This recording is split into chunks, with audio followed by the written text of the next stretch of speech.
Hello friends, welcome to your own channel civils तैयारी targeted news analysis for prelims 2020 में आप सबका स्वागत है। आज हम कुछ आर्टिकल्स को देखेंगे प्रीलिम्स पॉइंट ऑफ व्यू से, क्योंकि सीएनए में हम बात करते हैं मेंस पॉइंट ऑफ व्यू से, तो यहाँ पे एनालिसिस हमारी प्रीलिम्स पॉइंट ऑफ व्यू से होगी। चलिए देख लेते हैं कौन कौन से आर्टिकल्स आज हमें पढ़ने हैं। पहला आर्टिकल हमें पढ़ना है PM reviews LAC stand off with NSA, CDS and 3 service chiefs. दूसरा आर्टिकल पढ़ना है no WHO on India testing HCQ as preventive. Article 3 पढ़ना है ensure food transport to migrants, Supreme Court tells centre and states. Article 4 है capital records hottest May day in 18 years. Fifth article हमें पढ़ना है recovery rates up says health ministry. और sixth वाला पढ़ना है BVQ gets Google's green light. Seventh article पढ़ना है Aarogya Setu app is now open source. Eighth article पढ़ना है Xi meets PLA urges battle preparedness. Ninth article हमें पढ़ना है Glenmark to conduct faith trials. और टेंथ हमें पढ़ना है GDP to contract by 5% in financial year 21। तो पहला आर्टिकल है PM reviews LAC stand off with NSA, CDS and 3 service chief. इसके बारे में बहुत डिटेल में हमने चर्चा की है आज की अपनी कॉम्प्रिहेंसिव न्यूज़ एनालिसिस में। तो अगर आपने CNA देखा है तो आपको काफ़ी कुछ आइडिया लग गया होगा कि LAC पे क्या क्या प्रॉब्लम्स हैं और किस तरह से जो है वहाँ पे एंटी अप करने की कोशिश की जा रही है। कुछ चीज़ें हम इस वाले आर्टिकल से हमें नोट करनी है। तो PM मोदी करंट सिचुएशन को LAC पर मॉनिटर करने के लिए उन्होंने जो है CDS बिपिन रावत जी की, फिर साथ साथ NSA अजय डोभाल जी और तीनों सर्विस चीफ्स को बुलाया था। बहुत जो है ये इसलिए किया गया है क्योंकि बहुत दिनों से जो है स्टैंड ऑफ है और स्टैंड ऑफ कहीं ना कहीं एग्रावेट होता हुआ नज़र आ रहा है। अगर आप उसको बीजिंग के कॉन्टेक्स्ट में देखेंगे तो नेक्स्ट आर्टिकल, एक जो आर्टिकल हमें आज पढ़ना है बीजिंग के कॉन्टेक्स्ट में भी पढ़ना है। तो बीजिंग कहीं ना कहीं काफ़ी जो है मिलिट्री को एडवांस करने की कोशिश कर रहा है और मिलिट्री बिल्डअप कर रहा है हमारे LAC पर। ग्राउंड पर बहुत सारी टॉक्स हो चुकी हैं डिवीज़न कमांडर तक लेवल की, और ये सारी टॉक्स जो है ब्रेक डाउन हो गई थी। मीटिंग को इनिशियली बुलाया गया था शेखर कमेटी की रिकमेंडेशंस को इम्प्लीमेंट करने के लिए और उनका रिव्यू करने के लिए, पर बात हुई थी लद्दाख के स्टैंड ऑफ को लेकर के। बीजिंग ने मिलिट्री प्रिपेयर्डनेस को मतलब अपनी मिलिट्री को ये कहा है कि वो वर्ड्स के लिए प्रिपेयर्ड रहे क्योंकि LAC पर कंसर्न्स जारी हैं। अब ये शेखर कमेटी क्या है? शेखर कमेटी एक कमेटी ऑफ एक्सपर्ट्स थी जो लेफ्टिनेंट जनरल DB शेखर, जो कि रिटायर्ड लेफ्टिनेंट जनरल है, उनके अंडर में ये कमेटी काम कर रही थी और इसने बेसिकली बॉर्डर इंफ्रास्ट्रक्चर से रिलेटेड अपनी रिकमेंडेशंस दी थी। कुछ रिकमेंडेशंस जो एक्सेप्ट हो चुकी हैं उनमें से कहा गया था कि हमें रोड कंस्ट्रक्शन को स्पीड अप करना है, रोड की आउटसोर्सिंग करनी है और BRO के मतलब जो हमारी कैपेसिटी है BRO की वो यूटिलाइज़ नहीं हो पा रही, इसीलिए हम आउटसोर्सिंग कीजिए और तेज़ी से रोड बनाइए। उसके अलावा इन्होंने ये कहा था कि अगर कोई भी ऐसा काम जहाँ पर 100 करोड़ से ज़्यादा जो है कॉस्ट आ रही है तो उसके लिए आपको मैंडेटरी तरीके से इंजीनियरिंग प्रोक्योरमेंट कॉन्ट्रैक्ट को साइन करना होगा। ये कुछ रिकमेंडेशंस थे और भी बहुत सारे रिकमेंडेशन हैं, तो आज आप जाकर के सारे रिकमेंडेशन देखिएगा। बेसिकली आपको ये याद रखना है कि शेखर कमेटी किस संदर्भ में बुलाई गई थी, तो ये आपका प्रीलिम्स बेस्ड क्वेश्चन बनेगा। तो वो बैठाई गई थी आपकी बॉर्डर इंफ्रास्ट्रक्चर को बीफ अप करने के लिए और ये मिलिट्री से रिलेटेड है, तो ये प्लीज़ आप याद रखिएगा। नेक्स्ट हमारा आर्टिकल है no WHO bar on India testing HCQ as preventive. तो WHO ने ये कहा है कि वो इंडिया को उसने मना नहीं किया है टेस्टिंग को पॉज करने के लिए। मतलब WHO ने मोरेटोरियम को जो है एक्सटेंड कर दिया है, बट इसका मतलब ये नहीं है कि इंडिया पॉज कर दे अपने HCQ के यूज़ को as a preventive drug. HCQ उन 4 ड्रग्स में से एक है जो कि global clinical trial solidarity trials का हिस्सा है जो WHO के द्वारा कंडक्ट कराए जा रहे हैं। सॉलिडेरिटी ट्रायल्स के अंदर 400 हॉस्पिटल्स में जो है ट्रायल किए जाएंगे। ये हॉस्पिटल्स 35 कंट्रीज़ को स्पैन करते हैं और यहाँ पे देखा जाएगा कि ये कितने बेनिफिशियल हैं कोविड-19 के पेशेंट्स के लिए। जो 4 आपके ड्रग्स हैं उनमें से पहला ड्रग है रेमडेसिविर, दूसरा है लोपिनाविर, इसको रिटोनाविर के नाम से भी कहा जाता है, तीसरा आपका लोपिनाविर ritonavir with interferon beta LA, इसके साथ होगा ये, और चौथा है आपका है हाइड्रोक्सीक्लोरोक्वीन। ये चारों ड्रग्स की अगर बात करें तो ये जो है ओरिजिनली कोविड को ट्रीट करने के लिए नहीं बनाए गए थे। ये बाकी जो मेडिकल कंडीशंस हैं उनमें ऑलरेडी इनके क्लिनिकल ट्रायल्स हो चुके हैं और ये यूसेज में है। फॉर एग्जाम्पल HCQ को हम मलेरिया के ट्रीटमेंट के लिए यूज़ करते हैं। ये सारे ड्रग्स जो है अलग अलग डिजीज़ को ट्रीट करते हैं और इन्होंने कुछ इफेक्टिवनेस शो की है कोविड को कंट्रोल करने में। तो आपका इतना ही इस एरिया में से आएगा, ये आपको याद रखना है। तो इसमें ज़्यादा कुछ नहीं है, बस आपको इतना याद रखना है कि 3 जज की बेंच ने यहाँ पे जो है इनएडिक्वेसीज को और सर्टेन लैप्सेस को जो है पॉइंट आउट किया है माइग्रेंट क्राइसिस को डील करने में। तो इवन आप इसको एक अपने मेंस के आंसर में भी डाल सकते हैं। बाई चांस अगर कोई आंसर आता है माइग्रेंट क्राइसिस को लेकर के, तब आप डाल सकते हैं कि थोड़ा सा जो म्यूटेड रिस्पॉन्स रहा गवर्नमेंट की तरफ से, और ये हमारा कहना नहीं है, ये सुप्रीम कोर्ट की कमेटी का सुप्रीम कोर्ट की 3 जज की बेंच का कहना है, इसलिए ये आर्टिकल इंपॉर्टेंट था। तो नेक्स्ट आर्टिकल हमें देखना है capital records hottest May day in 18 years. ये आर्टिकल जो है यहाँ से हमको बस ये देखना है कि हीट वेव क्या होता है और हीट वेव कब जो है रिसीड करेगा और क्यों रिसीड करेगा। तो हीट वेव बेसिकली एक ऐसी कंडीशन होती है जब आपका प्लेन्स में टेम्परेचर 40 डिग्री से ज़्यादा डेविएट कर जाए, अबव 40 डिग्री हो जाए प्लेन्स में और अबव 30 डिग्री हो जाए हिल्स में। तो अगर ये डेविएशन नॉर्मल से 4 to 5 डिग्री सेंटीग्रेड होता है तो इसको जो है हम हीट वेव की कंडीशन कहते हैं, और अगर ये 5 to 6 डिग्री से ज़्यादा बढ़ जाए तो इसको सीवियर हीट वेव कंडीशन कहा जाएगा। सिमिलरली अगर हम हिल्स की बात करें तो डेविएशन अगर नॉर्मल से 6 डिग्री तक है तो ये हमारा जो है हीट वेव की कंडीशन में आता है। ठीक है, तो ये चीज़ हमने देख ली कि हीट वेव की कंडीशन में 6 डिग्री या उससे ज़्यादा अगर नॉर्मल से डेविएशन है तो वो सीवियर हीट वेव की कंडीशन में आता है। तो अभी आपका जो 26 मई को रिकॉर्ड किया गया था वो 46 डिग्री सेंटीग्रेड किया गया था, इसका मतलब 40 से ये 6 डिग्री ज़्यादा है, तो इसीलिए ये सीवियर हीट वेव की कंडीशन में आएगा। ये 18 साल में हॉटेस्ट दिनों में से एक है और 18 साल में इतना हाई टेम्परेचर कैपिटल में रिकॉर्ड नहीं किया गया। हाईएस्ट टेम्परेचर जो रिकॉर्ड किया गया था वो था 47.6 डिग्री सेल्सियस, जो कि आपका रिकॉर्ड किया गया था 1944 में। ठीक है, उससे 47.2 डिग्री सेंटीग्रेड, 46 नहीं 47.2 डिग्री सेंटीग्रेड, और ये रिकॉर्ड किया गया था 1944 में। पिछले 18 साल में 46 से के बियॉन्ड जाना काफ़ी मतलब इतना ज़्यादा नहीं गया है, हालांकि हर साल 45-44 तक जाता है। इस साल जो 46 गया है ये पिछले 18 साल में सबसे हाईएस्ट जो है टेम्परेचर था। अब अगर हम बात करें 28 मई के आसपास, तो जो वेस्टर्न डिस्टर्बेंसेस नोट किए जाएंगे और इनकी वजह से 28 मई से टेम्परेचर थोड़ा सा सही हो जाएगा नॉर्थ इंडिया में।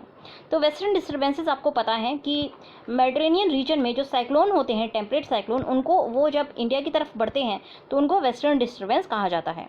Usually western disturbances winter season में आते हैं, बट इस बार समर में इसलिए एक्सपीरियंस किए जा रहे हैं क्योंकि अर्थ का एवरेज टेम्परेचर 1 डिग्री सेंटीग्रेड तक बढ़ गया है। तो इसलिए जो यूरेशियन वाली बेल्ट है, आपकी यूरोप वाली जो बेल्ट है, काफ़ी गर्म है और उसकी गर्मी की वजह से टेम्परेचर डिफरेंस मेडिटेरेनियन सी में और यूरोप में काफ़ी बढ़ गया है। इसीलिए ये टेम्परेट साइक्लोन्स वहाँ देखे जा रहे हैं और वो वेस्टर्न डिस्टर्बेंस के रूप में इंडिया के अंदर भी क्रॉसओवर कर रहे हैं। नेक्स्ट आर्टिकल हमें देखना है recovery rate up says health ministry.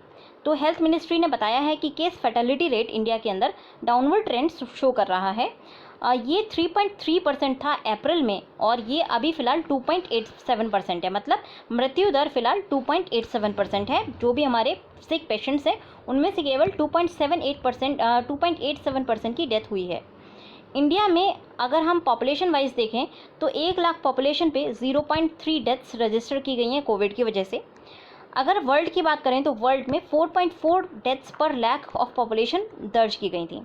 Total India में कोविड के केसेस 1,45,380 हैं। ये हम 26 मई की फिगर बता रहे हैं। एक्टिव केसेस की बात करें तो 80,722 केसेस एक्टिव हैं और 4,167 डेथ्स रिकॉर्ड की जा चुकी हैं। नेक्स्ट आर्टिकल आपको देखना है BVQ gets Google green light. तो आपको BVQ क्या है ये देखना है। BVQ एक मोबाइल ऐप है जो कि वर्चुअल टोकन को जनरेट करेगी जिससे कि लिक्विड आउटलेट्स पे रश को रिड्यूस किया जा सके। ये app Kochi based startup company Faircode technologies private limited के द्वारा डेवलप की गई है। फेयर कोड को एक कमेटी ने चूज़ किया था जिसको आईटी सेक्रेटरी ने चेयर किया था। ये ऐप बेसिकली केरला के लिए बनाई गई है, तो ये ऑल इंडिया बेस्ड ऐप नहीं है, बट जैसे कि हमने पिछले साल भी देखा था, कभी कभी स्टेट स्पेसिफिक एरिया से भी पूछा जा सकता है, और कोई भी नई ऐप आती है तो वो इंपॉर्टेंट हो जाती है। तो इसीलिए BVQ हमारे लिए इंपॉर्टेंट है। आपको बस ये प्रिलिमिनरी के लिए इतना याद रखना है कि ये मोबाइल ऐप है जो कि वर्चुअल टोकन्स लिक्विड आउटलेट्स के लिए जनरेट करती है। नेक्स्ट देखना है आपको बग बाउंटी प्रोग्राम के बारे में, और ये आया है आपका Aarogya Setu app now open source says government. तो बग बाउंटी प्रोग्राम क्या है? ये एक फाइनेंशियल रिवॉर्ड है जो सिक्योरिटी रिसर्चर्स को दिया जाएगा कि अगर उनको कोई वल्नरेबिलिटी मिलती है आरोग्य सेतु के ऐप के कोड में, या फिर वो कोई इम्प्रूवमेंट सजेस्ट कर सकते हैं सोर्स कोड में, तो उनको उनके इम्प्रूवमेंट के लिए या वल्नरेबिलिटी को फाइंड करने के लिए अवार्ड मिलेगा। ये जो फाइंड करने का प्रोसेस है ये इंडियन और फॉरेन नेशनल्स दोनों के लिए ओपन है, पर अवार्ड केवल इंडियंस को ही दिया जाएगा।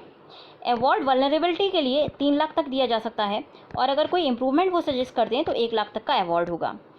ये अवार्ड इसलिए देना सक्षम हो पाएगा, मतलब गवर्नमेंट इसलिए दे पाएगी क्योंकि गवर्नमेंट ने आरोग्य सेतु का जो सोर्स कोड है वो गिटहब पर डाल दिया है एंड्रॉयड का, और iOS का भी बहुत जल्दी डालने वाली है। तो बेसिकली गवर्नमेंट ट्रांसपेरेंसी, क्योंकि आरोग्य सेतु के ऐप के बारे में बहुत सारे सवाल खड़े हुए थे ट्रांसपेरेंसी के इश्यूज़ को लेकर के, इसलिए गवर्नमेंट अपना स्टैंड इस पर क्लियर करते हुए बहुत जो है ट्रांसपेरेंट है कि अगर आपको कोई सोर्स कोड में प्रॉब्लम आती है तो आप हमें बता सकते हैं। तो ये एक अच्छा गवर्नमेंट की तरफ से बहुत अच्छा कदम है, और इसको हमें जो है इंपॉर्टेंट तरीके से देखना होगा। स्पेसिफिकली बग बाउंटी प्रोग्राम आपके एग्ज़ाम के लिए इंपॉर्टेंट बन जाता है। नेक्स्ट हमें देखना है Xi meets PLA urges battle preparedness. तो यहाँ पे देखिए ये आपका जो मेंस का हमने बताया था उसी को बिल्डअप करता है। अगर आपको PLA के पूरा जो चाइना इशू है, इंडो चाइना इशू है आपका LAC को लेकर के, वो आपको डिटेल में देखना है तो आज आप CNA देख सकते हैं। शुरू के 27 मिनट देख लीजिएगा, उसमें जो है 10 मिनट का माइंड मैप है और 17 मिनट का टोटल हमारा जितना भी अभी तक है वो बहुत सारे सोर्सेज से इकट्ठा करके सारी इन्फॉर्मेशन उसमें डाली गई है। तो आप उसको देख सकते हैं और आपको जो है ये वाला पॉइंट पूरा क्लियर हो जाएगा। इस आर्टिकल से हमें 3 टेकअवेज देखने हैं। पहली चीज़, चाइना की एग्रेसिव पोस्चरिंग की जा रही है और चाइना अपने मिलिट्री को बूस्ट करने की कोशिश कर रही है और प्रिपेयर करने की कोशिश कर रही है। कहीं ना कहीं टेंशन्स एस्केलेट होते हुए नज़र आ रहे हैं। दूसरी चीज़ क्या है, इन कमेंट्स को काफ़ी गौरता से देखा जाएगा इंडिया के अंदर, क्योंकि इंडिया में बॉर्डर स्टैंड ऑफ चल रहा है फिलहाल, और ताइवान में भी देखा जाएगा क्योंकि ताइवान के लिए इन्होंने जो है कमेंट्स किए हैं। तीसरी चीज़ ये है कि बीजिंग इंडिया को ब्लेम कर रहा है कि इंडिया प्रोवोकेशन कर रहा है। बेसिकली प्रोवोकेशन चाइना की तरफ से आ रहे हैं। चाइना LAC में हमारा जो कंस्ट्रक्शन हो रहा था उसको रोकने की कोशिश कर रही है। बोट को लेकर के वो आके खड़े हो गए थे। गालवान एरिया में जहाँ पे कोई जो है पहले डिस्प्यूट नहीं हुआ था वहाँ पे इनकी जो है एग्रेसिव पोस्चरिंग की जा रही है, और उनको चाइना इंडिया को ब्लेम कर रहा है कि इंडिया यूनिलेटरली LAC का स्टेटस चेंज कर रहा है। तो ये जो प्रोवोकेशन है चाइना की तरफ से ये काफ़ी ज़्यादा इम्पॉर्टेंट हो जाता है, और ये शो करता है कि चाइना की मीडिया की तरफ से और चाइना के स्टेट ऑफिशियल्स की तरफ से ये बयान दिया गया है कि अब जो स्टैंड ऑफ होगा वो डोकलाम से ज़्यादा इंटेंसिटी का होगा। तो ये वाला जो पॉइंट है काफ़ी इंपॉर्टेंट है। नेक्स्ट हम देखते हैं फेथ ट्रायल्स के बारे में। तो फेथ ट्रायल्स क्या है? ग्लेनमार्क एक आपकी फार्मा कंपनी है जो फेथ ट्रायल्स कराएगी।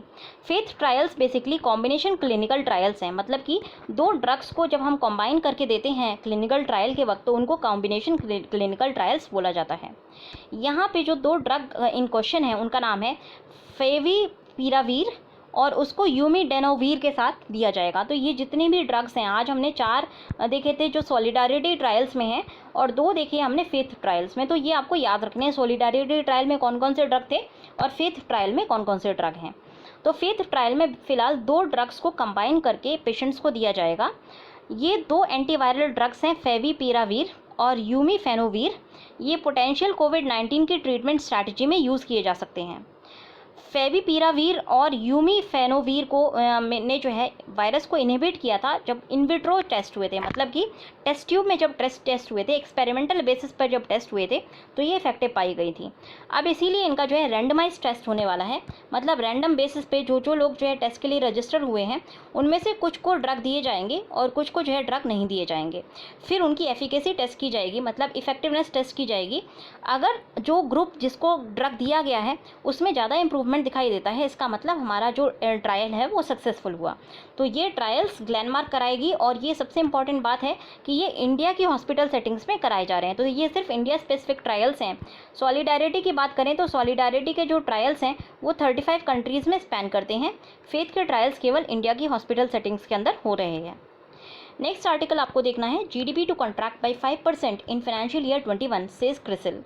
तो इम्पॉर्टेंट पॉइंट्स ये हैं, जीडीपी जो है 25% प्री क्राइसिस ग्रोथ, जीडीपी जो है 25% तक श्रिंक हो सकती है Q1 में। यहाँ पे Q1 लिखना भूल गई हूँ।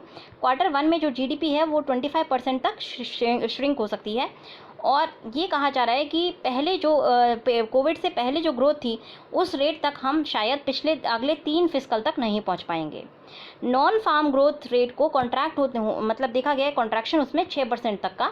और एग्रीकल्चर एक्टिविटीज़ की वजह से थोड़ा सा बेटर क्वेश्चन मिलेगा, 2.5% एग्रीकल्चर एक्टिविटी में ग्रोथ देखी जा सकती है। टोटल हमारी जो जीडीपी की लॉस होगा वो 10% ऑफ जीडीपी रियल टर्म्स में परमानेंटली लूज़ हो जाएगा। ये काफ़ी इंपॉर्टेंट डेटा है, और ये स्लाइड का सारा डेटा बहुत ही इंपॉर्टेंट है, आपकी फैक्ट बुक में डालने वाला डेटा है ये। इंडिया को अगर कैचअप करना है जीडीपी को, तो इंडिया को अगले 3 फिस्कल्स में 11% के हिसाब से ग्रो करना होगा। तो हमने जो भी बोला था कि हम 2025 तक डबल कर लेंगे अपनी इकनॉमी को, और बहुत सारे हमारे इकोनॉमिक टारगेट्स थे वो सारे कहीं ना कहीं फेल होते हुए नज़र आ रहे हैं बिकॉज ऑफ कोविड ने हमें बहुत ज़्यादा पीछे पुश कर दिया है। टोटल हमारे लॉकडाउन 4 के बाद 68 डेज़ ऑफ कन्फाइनमेंट हो जाएगा, 68 डेज़ का जो है लॉकडाउन हो जाएगा, और इन 68 डेज़ में बहुत स्ट्रिंजेंट लॉकडाउन रहा है, इसीलिए इफेक्ट भी इकनॉमी के ऊपर काफ़ी ज़्यादा स्ट्रिंजेंट रहेगा। ये क्रिसिल ने जो रिपोर्ट दी है इसमें ये अज्यूम किया गया है कि इसके बियॉन्ड, अभी लॉकडाउन 4 के बियॉन्ड लॉकडाउन के जो नॉर्म्स हैं, इवन अगर लॉकडाउन बढ़ाया गया तो भी मूवमेंट के नॉर्म्स को रिलैक्स कर दिया जाएगा। दूसरी चीज़ ये अज्यूम की गई है इसमें कि नॉर्मल मानसून होगा, और तीसरी चीज़ अज्यूम किया गया है कि क्रूड ऑयल के जो प्राइसेस हैं वो नहीं बढ़ेंगे। इन तीन जो है इन तीन चीज़ों के बेसिस पर ये थोड़ा सा ऑप्टिमिस्टिक आउटलुक हम देख रहे हैं। अगर पेसिमिस्टिक आउटलुक होता तो काफ़ी ज़्यादा श्रिंकेज और भी देखने को हमें मिल सकती थी। तो आज के डिस्कशन में इतना ही प्री रिलेटेड। अगर आपको मेंस से रिलेटेड डिस्कशन देखना है, एडिटोरियल का डिस्कशन देखना है, तो आप हमारी कॉम्प्रिहेंसिव न्यूज़ एनालिसिस को देख सकते हैं। Take care and have a good day.